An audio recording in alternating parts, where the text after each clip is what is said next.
오늘 우리에게 주시는 하나님의 말씀은 신약 성경 누가복음 1장 1절에서 4절 말씀입니다. 신약 성경 86페이지에 있습니다.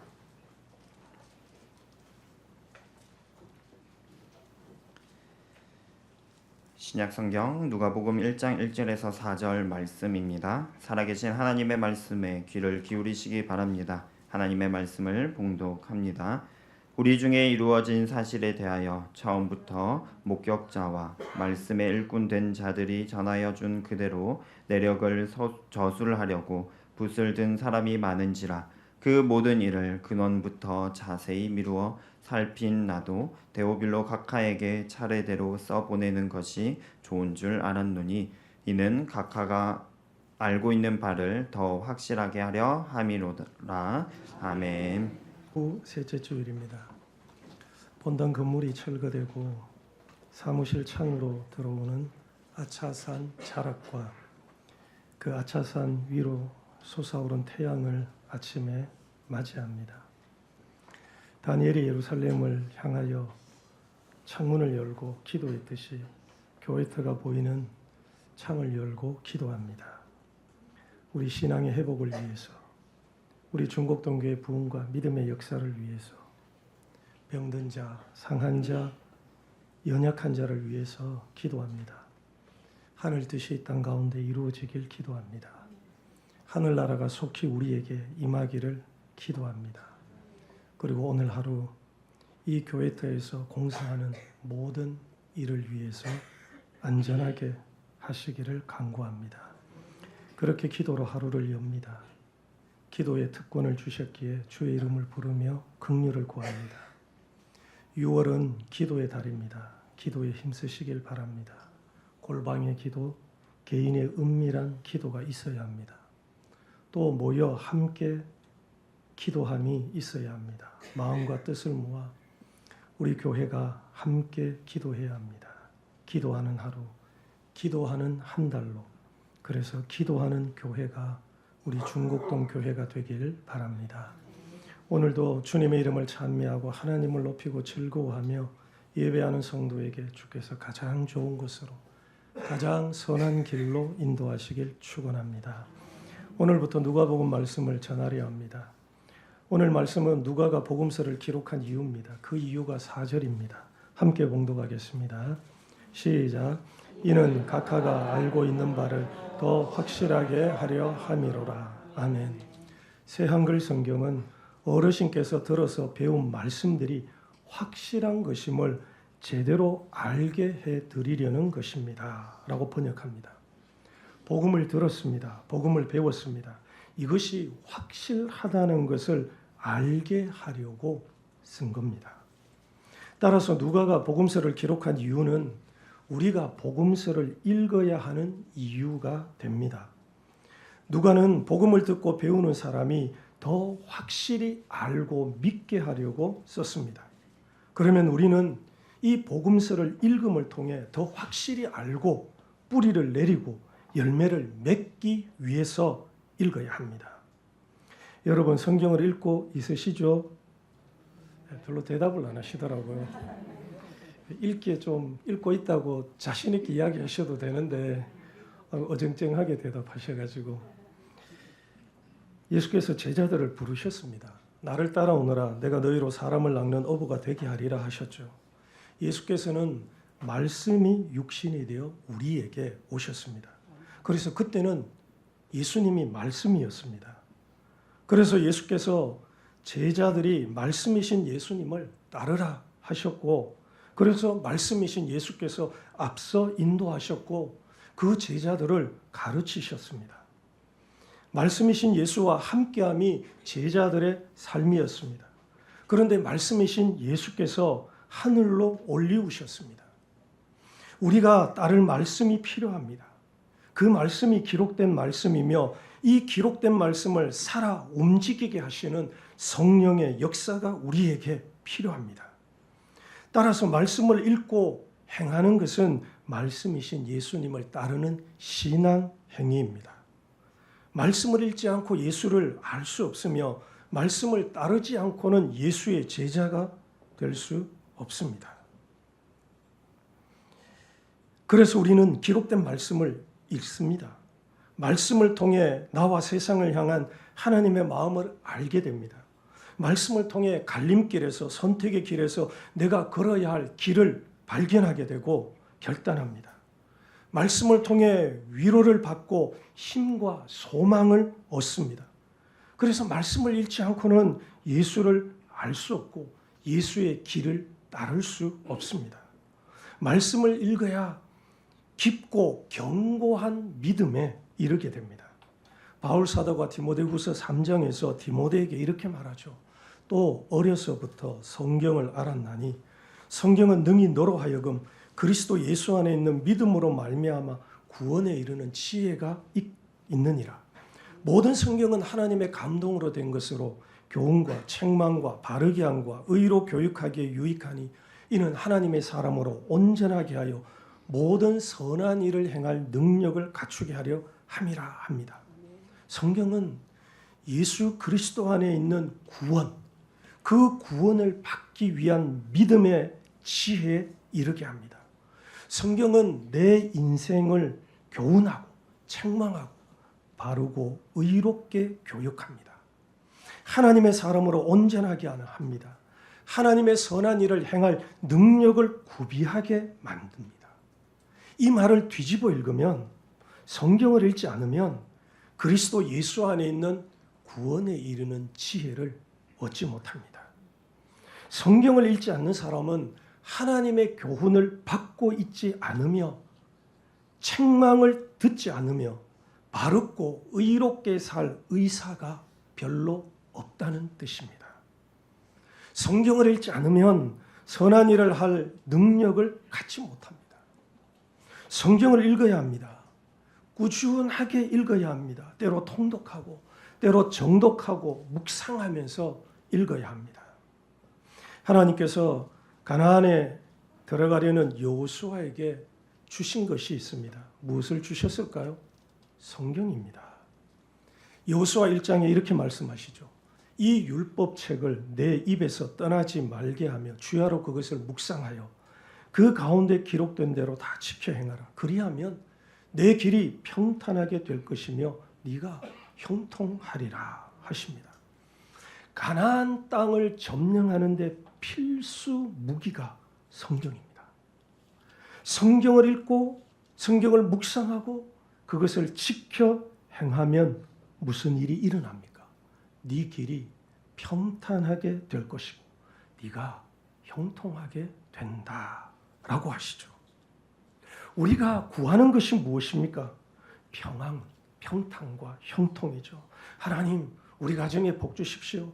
우리 가정 평안하게 해주시고 우리 자녀들 잘 되게 해주시고 사업과 직장의 형통함을 주십시오. 기도하죠. 어떤 큰 일을 앞두고 하나님 도와주십시오. 그 은혜와 능력으로 인도해 주십시오. 라고 기도합니다. 그러면 하나님께서 무엇이라고 말씀하실까요? 성경 읽고 성경 묵상하고 그것을 지키라 하시는 겁니다. 그러면 네 길이 평탄하게 되고 네가 형통하게 돼 라고 약속하신 겁니다.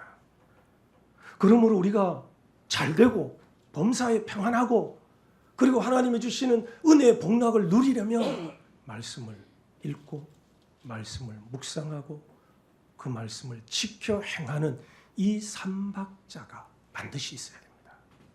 이것을 말씀의 삼박자라 합니다. 말씀의 삼박자가 뭐라고요? 자, 이거는 알고 계셔야 됩니다. 세 개가 다 있어야 되는 겁니다. 읽기, 묵상하기, 지켜 행하기. 아시겠죠? 한번 하겠습니다. 시작. 읽기, 지켜 행하기. 이게 말씀의 삼박자입니다. 이 말씀의 삼박자가 되면 하나님께서 그 인생에 복을 주시는 겁니다. 그 가는 길을 평탄하게 해 주시는 거죠. 그러므로 성경을 읽어야 합니다. 읽고 묵상해야 하고 이것이 그러한가 생각해야 합니다. 말씀을 읽고 그것이 그런가 생각하고 설교자의 설교를 듣고도 저것이 정말 진짠가 생각해야 합니다. 그리고는 그것을 지켜 행해야 합니다. 그 길에 하나님께서 평안과 도움을 주시는 겁니다. 우리 교회도 성경 읽기를 하죠. 3개월마다 우리 교인들이 읽은 성경 읽기표를 냅니다. 어느 한수 집사님, 권사님은 참 놀랍습니다. 3개월에 1독을 넘어서 2독, 3독 하시는 분도 있습니다. 말씀을 사모함이 어떠한지를 알게 됩니다. 성경 읽기에 열심입니다. 또 어떤 성도는 사실 눈이 잘 보이지 않는데도 그래도 성경을 힘써 읽습니다. 이 읽지 못하시는 분은 성경을 듣는다 말씀하십니다. 시작은 읽기부터입니다. 믿음이 어디에서 납니까? 들음에서 나죠. 믿음은 들음에서 나며 들음은 그리스도의 말씀으로 말미암았느니라. 그러니까 이 믿음의 출생, 믿음이 태어나는데 어디서 이 믿음이 태어나는가 하면 말씀을 듣는 데서 태어나는데 이 말씀은 그리스도의 말씀으로부터 시작된다는 겁니다. 따라서 말씀을 읽는 것, 말씀을 듣는 것은 신앙의 가장 기본적 행위입니다. 우리가 밥을 먹지 않고는 무엇을 할 수 있는 힘을 얻을 수 없습니다. 음식을 먹어야 생기가 나고 활력을 얻습니다. 힘이 나죠. 말씀을 읽는 것이 그런 행위입니다. 신앙의 가장 기본적인 행동, 믿음의 시작이 성경 읽기입니다. 예전에 신대원에 다닐 때 경건의 시간, 이 채플에 설교하는 목사님들이 자주 하는 말이 우리 신대원생들에게 성경 읽는 습관을 소홀히 하지 말고 꾸준하게 잘 갖추라라는 것이었습니다. 그때 신대원생들은 그냥 대충 들었습니다. 아니, 전도사가, 목사가 성경 읽고 기도하지 않으면 뭘 해? 라고 생각했습니다. 전임 사역을 시작하면서 사역에 바빠서 성경 읽기가 점점 소홀해지는 겁니다. 이것이 목회 현장에서는 성경 읽는 것이 영적 싸움입니다. 목회자가 기도하고 말씀 전하는 일에 전무해야 되는데 외적인 일이 많은 거죠. 그러다 보니 마음이 지치고 몸이 피곤해서 성경 읽기가 쉽지 않습니다. 설교 준비를 위해서는 필요한 성경을 읽는데 자신의 경건 생활을 위한 성경 읽기, 고요히 하나님 앞에 엎드려서 그 말씀을 읽는 묵상이 중단되는 거죠. 우리 신앙 문제가 어디서 시작될까요? 성경을 읽지 않는 것에서 시작됩니다. 목사가 성경을 읽지 않으면 어떻게 될까요? 가정에서 영적 가장이 성경을 읽지 않으면 어떤 일이 일어날까요? 타락합니다. 신앙 타락의 첫걸음이 하나님의 말씀에 주의하지 않는 겁니다. 말씀을 읽지 않기에 자기 생각과 자기 뜻으로 삽니다. 말씀을 읽지 않기에 예수를 따르는 것이 아니라 자기 소견과 어디서 세상에서 들은 그런 지식과 지혜를 가지고 판단하고 행동하는 거죠. 이것이 율법을 받기 전에 금송아지를 만들어 세우고 그 앞에 절하면서 방자하게 행동한 이스라엘의 모습이죠. 그렇게 그 발걸음이 주님 걸으신 걸음에서 길에서 떠나게 됩니다. 그러므로 자신의 영적 삶과 성결을 위해서는 반드시 성경을 읽어야 합니다. 성경을 읽지 않고 있는 것이 지금 영적 타락에 들어선 겁니다. 영적 분별력을 얻기 위해서 성경을 읽어야 합니다. 그것이 시작입니다. 이 성경 읽기 시작이 되지 않기에 묵상은 없는 거고 지켜 행하는 순종도 일어나지 않는 거죠. 그래서 읽기가 제대로 돼야 다음 묵상하기로 넘어가고 그리고 그 묵상하기를 통해서 지켜 행하는 것으로 나아가는데 읽는 것이 되지 않는데 묵상하고 지켜 행하는 것은 요원한 일이 되고 마는 겁니다. 그래서 성경을 읽어야 합니다. 오늘 말씀에 누가가 성경을 기록한 이유가 뭡니까? 알고 있는 바를 더 확실하게 해주겠다는 겁니다. 네가 지금 배운 것, 네가 알고 있는 것을 더 확실하게 믿을 수 있도록 이 성경을 기록한다는 겁니다. 그러므로 더 견고한 믿음, 더 확실한 신앙 위에 서게 되려면 복음 말씀을 읽어야 합니다. 더 깊고 더 뜨거운 신앙으로 나가길 원하나요? 경건의 능력으로 하나님께서 부르신 그 부름의 소망을 따라서 힘있게 살기 원하나요? 신앙의 정체, 퇴보, 나태에서 벗어나 활기 있는 생명력 있는 신앙이 되길 원하나요? 그럼 말씀을 읽기부터 시작하십시오. 꾸준하게. 말씀은 우리의 신앙을 더 견고하게 세워주기 위해 기록되었습니다. 누가가 이 복음서를 어떻게 기록했을까요? 누구를 위해 기록했는가? 오늘 말씀에 나옵니다. 먼저는 사실을 기록했습니다. 기록에서 중요한 것은 사실입니다. 사실을 기록하지 않으면 가짜죠. 허구죠. 소설이 되고 상상의 글이 됩니다. 1절에 우리 중에 이루어진 사실에 대하여 라고 합니다. 이루어진 사실. 세번역은 우리 가운데 일어난 일들에 대하여 라고 번역합니다. 신학을 공부하면 신학자들 가운데서 성경에 기록된 이야기가 신화적이다. 아니면 과장되어서 허구적이다. 라고 주장하는 이가 있습니다. 없는 이야기, 일어나지 않은 이야기를 꾸며냈다는 거죠. 그런데 이 말은 하나님의 성품과 반대됩니다.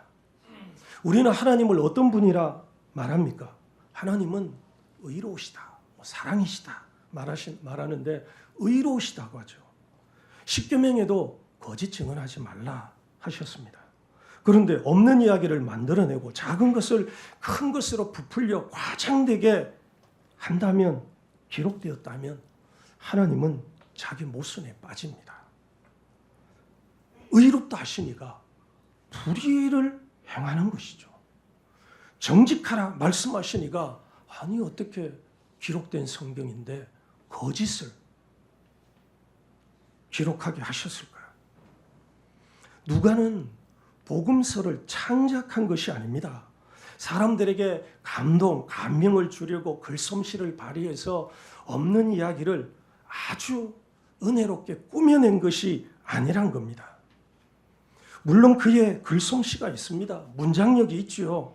그런데 그 솜씨도 사실에 기초해서 정확하게 쓰는 것이지 임의로 만들어내는 것이 아닙니다. 특히 누가는 직업이 의사였습니다. 지금도 의사가 되려면 지적 훈련과 임상 수련을 오랫동안 거쳐야 합니다. 한 사람의 생명을 다루는 일이기에 소홀히 할 수 없어 이론 수업과 그리고 이 임상 수련을 오랜 시간 동안 거치게 해서 학문적인 소양 그리고 임상적 경험을 갖게 만듭니다.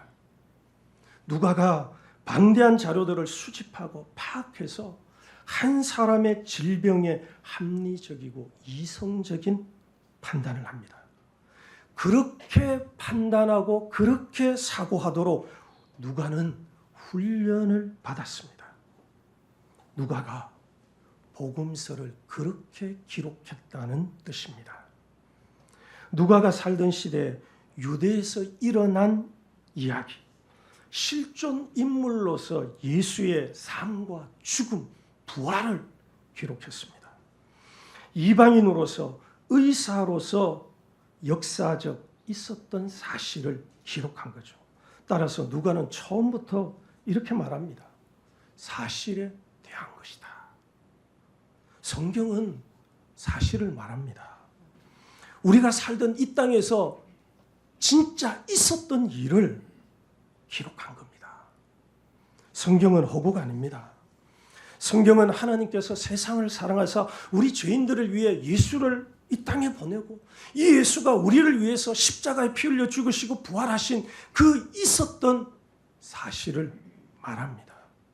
그런데 세상은 성경은 신하고 허구고 그리고 이야기, 꾸며진 소설 같은 이야기 합니다. 그래야지 성경을 가볍게 만들어서 사람들이 믿지 않게 하는 겁니다. 성경에 말도 안 되는 이야기 적혀 있어. 그 신화야, 소설이야 라고 하죠. 여러분, 소설을 누가 믿나요? 소설은 재미로 읽지요. 그것으로 끝입니다. 그러나 성경은 사실을 기록한 책입니다. 있었던 사건을 기록했습니다. 예수님이 십자가에 못 박혀 죽었습니다. 실제 있었습니다. 예수께서 죽음에서 부활했습니다. 실제로 있었습니다.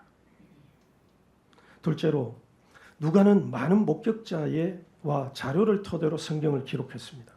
생각을 해보십시오. 어떤 일이 일어났다면 그것을 본 사람, 목격자가 있습니다. 예수님이 십자가에서 죽었다면 그 죽은 것을 목격한 사람이 있습니다.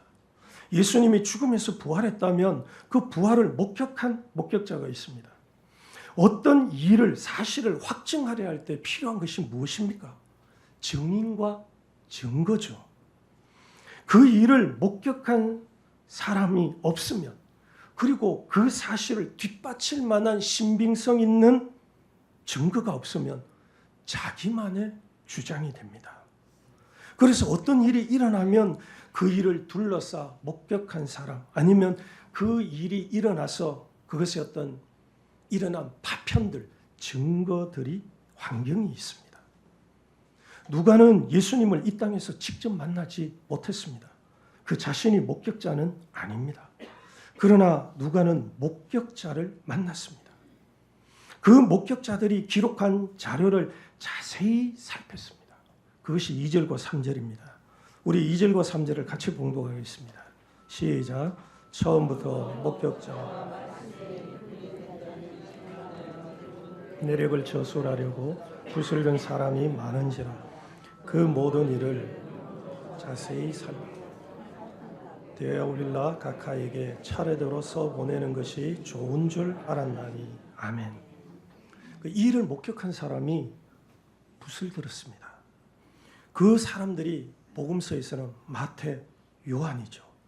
마가는 베드로의 생질로서 베드로가 목격한 이야기를 기록했습니다. 그 기록이 마가복음이죠. 마태와 요한은 자신이 목격한 이야기를 기록했고, 마가는 그 일을 직접 목격한 증인의 증언을 기록했습니다. 공통점이 있죠. 성경은 그 일을 본 사람들의 기록이고 목격자들의 증언을 듣고 그대로 기록한 기록입니다. 그러므로 우리가 성경을 읽는 것은 그 사실을 목격한 이들의 증언을 읽는 겁니다. 황당하게 보이는 기록도 있죠. 예수께서 동정녀 마리아에게서 탄생했다. 오병 이후로 남자만 5,000명을 먹였대. 죽은 나사로를 살렸대. 38년 된 그 고질병 병자를 예수께서 고쳤다. 라는 기록은 납득하기가 힘들죠. 그런데 마태, 요한이 내가 목격했다 라고 합니다. 목격했기에 증언을 기록했습니다. 그것도 한 사람만 목격한 것이 아니죠. 여러 사람이 목격했습니다. 예수께서 12명의 제자들을 부르셨는데 그 중에 가끔씩 3명의 제자만을 데리고 다닌 적도 있습니다. 왜 3명일까요? 한 사람이 목격했다면 그것을 믿을까요? 네가 배가 고파서 헛소리 하는구나. 네가 헛것을 보았구나. 네가 잘못 봤겠지 라고 말하겠죠. 그런데 3명이 야이로의 집에 가서 예수께서 야이로의 딸을 달리다쿰 하니 그 야이로의 딸이 살아나는 것을 봤습니다. 예수께서 변화산에 오르셨는데 그 옷이 빨래하는 사람이 그렇게 빨 수 없을 정도로 휘어지고, 그리고 특히 모세와 엘리야가 나타나서 예수에 대해 예수님과 함께 이야기하는 것을 보았습니다. 본 거죠. 이처럼 예수의 행적을 목격한 사람이 많습니다. 누가는 이것이 사실인가, 이것이 진짜인가 근원부터 자세히 자신이 살펴봤다고 합니다. 의사인 누가는 꼼꼼하게 자세하게 그 자료들을, 방대한 자료들을 살펴 확인했을 겁니다. 그렇게 목격자들의 증언을 토대로 확인된 사실을 누가가 기록한 겁니다. 가짜 아닙니다. 진짜입니다. 사실입니다. 마지막으로 누가가 이것을 쓴 이유는 데오빌로에게 좋기 때문이다라고 합니다. 2절에 데오빌로에게 써 보내는 것이 좋다 하죠. 이 데오빌로가 누구인지는 정확히 알 수 없습니다. 어떤 신학자들은 데오빌로가 가상의 인물이다라고 말합니다. 그런데 누가가 1절을 시작하면서 뭐라고 했습니까? 우리 중에 이루어진 사실에 대해서 내가 자세히 살펴보고 기록한다 했습니다. 그런 사람이 가상의 인물에게 마치 없는데 있다는 뜻이 추정하면 안 되는 거죠. 여기서 그렇다면 누가가 모순에 빠지는 거죠. 그렇게 이 데오빌라가 누군지는 정확히 알 수 없지만 어떤 특정 인물이라고 이야기를 합니다. 그 중에 누가가 그를 각하라고 호칭하죠. 누가는 사도행전을 기록하면서 로마 총독 벨리스와 베스도에게 이 호칭을 사용합니다. 사도행전 22장에 글라우디아 루시아는 총독 벨리스 각하께 문안합니다. 사도행전 26장에 바울이 이르되 베스도 각하여 내가 미친 것이 아니요 참되고 온전히 말을 하나이다 합니다. 따라서 각하라는 이 호칭은 데오빌로가 로마의 고위 관료 총독에 상당하는 고위 관료일 것으로 짐작합니다. 로마의 고위 관료라면 이방인이겠죠. 이방인인 의사 누가가 이방인을 위해서 기록합니다. 복음서가 없었던 것은 아닙니다. 예수님에 관한 단편적 기록들이 그때는 이제 기록되고 교회에 전해지고 있었습니다. 그런데 다른 복음서의 기자는 유대인입니다. 마태복음 누가 지었습니까? 유대인인 마태죠. 마가 유대인이죠. 요한복음 요한이죠. 그런데 복음서만이 아닙니다. 서신서가 27권이 있죠. 그 중에 바울 서신이 있습니다. 바울 서신 누가 지었습니까? 유대인 바울이 지었습니다. 그러면 이제 공동 서신이 남죠. 공동 서신 야고보서, 베드로 전후서, 그리고 요한 1, 2, 3서, 유다서 있는데 누가 지었습니까? 이름 그대로 유대인이 지었죠. 그러면 이 신약 성경 가운데서 이방인이 기록한 성경은 누가복음과 사도행전밖에 없습니다. 신약의 기자 가운데 누가만이 이방인이죠. 이방인의 시각에서 이방인들이 듣고 배운 복음을 더 확실하게 믿을 수 있도록 누가가 이방인의 시각에서 기록한 겁니다. 그래서 누가가 귀하죠. 누가가 데오빌로가 사실을 살펴서 잘 알도록 기록한 복음서입니다. 누가의 마음이 귀하죠. 이 이방인들이 예수 그리스도에 대해서 복음에 대해서 더 잘 알 수 있도록 그가 상세하게 자세하게 이 복음을 설명하려고 알려주려고 복음서를 기록한 거죠. 그래서 누가복음이 복음서 중에 제일 깁니다. 장수로서가 아니라 쪽수로 가장 깁니다. 그렇게 자세히 살펴 복음의 사실을 기록한 거죠. 누가 성경을 어려워하면 누가처럼 도와주면 됩니다. 읽었는데 들었는데 배우기는 했는데 잘 깨닫지 못하겠고 잘 모르겠어 라고 하면 누가가 그런 사람들을 위해서 이 복음서를 기록했듯이 성경을 그렇게 풀어주는 사람이 누가가 되는 거죠. 사랑하는 여러분, 성경은 사실을 기록해서 우리를 더 확실히 알고 믿게 하려고 합니다. 믿고 있느냐? 더 확실하게 믿도록.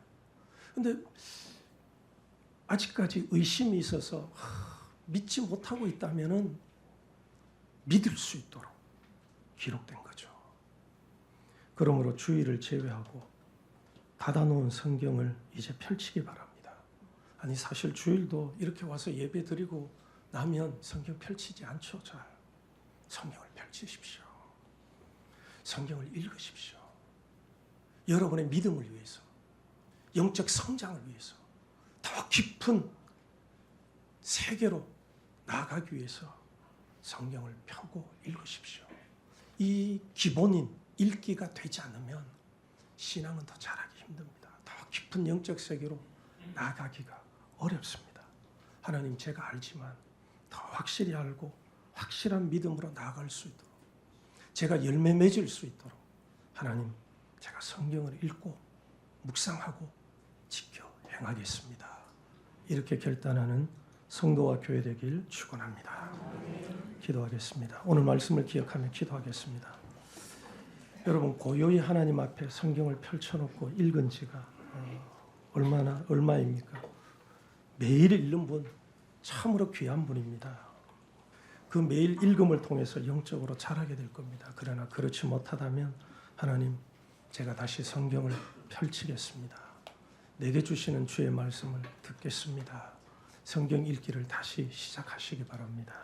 그리고 우리 중곡동 교회를 위해서는 하나님의 말씀이 힘을 얻고 흥왕한 교회가 되게 하시고, 그리고 이제 예배당 건축 이 한 주간 계속해서 철거가 진행되고 이제 터파기가 진행될 수도 있는데 아직까지 많이 남았습니다. 이 모든 과정 속에 하나님께서 함께해 주시도록 공정하고 적법하고 안전하게 진행되어지도록 기도해 주시고, 이를 위해 수고하는 우리 건축위원들을 위해서 기도해 주시기 바랍니다. 한 1, 2분 정도 함께 소리내어 기도하겠습니다.